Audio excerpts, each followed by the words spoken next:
Hi! ഇത് ഞങ്ങളുടെ നാട്ടിലെ വളഞ്ഞെങ്ങാനും മുറിഞ്ഞു വീഴാന്നൊക്കെ അറിയപ്പെടുന്ന ഒരു വെള്ളച്ചാട്ടം കേട്ടോ. ഭയങ്കര അടിപൊളിയാണ്. മഴക്കാലത്ത് നല്ല രസമാണ് കാണാനായിട്ട്. പിന്നെ ഞങ്ങൾ ഡാൻസ് പ്രാക്ടീസ് തുടങ്ങി. ഫസ്റ്റ് നോക്കി തെറ്റിച്ചു. രണ്ടാമത്തെ പ്രാവശ്യം നോക്കി അതും ഞാൻ തെറ്റിച്ച്.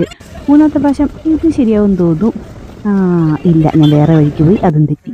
നാലാമത്തെ പ്രാവശ്യം ഏകദേശമൊക്കെ ഒന്ന് ശരിയാക്കി വന്നപ്പോഴത്തേനും അവസാനമായപ്പോഴത്തേനും ഞാൻ പിന്നെയും കുളവാക്കി. അതോടെ അവരെന്നെ ഉപേക്ഷിച്ചു. പിന്നെ അവൾ തന്നെ ഡാൻസ് കളിക്കാമെന്ന് പറഞ്ഞ് ആ വഴിക്ക് പോയി. എന്നെ കൊന്നില്ലെന്നേ ഉള്ളൂ എല്ലാവരും കൂടെ. പിന്നെ അവൾ തന്നെ തുടങ്ങി.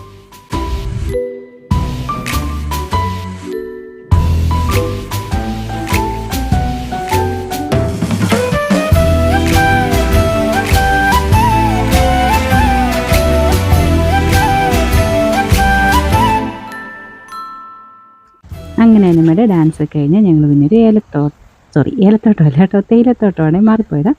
നല്ല രസമായിട്ടതും കാണാൻ. അങ്ങനെ നടയൊക്കെ കയറി പിന്നെ ആ വഴിക്ക് ടാറ്റ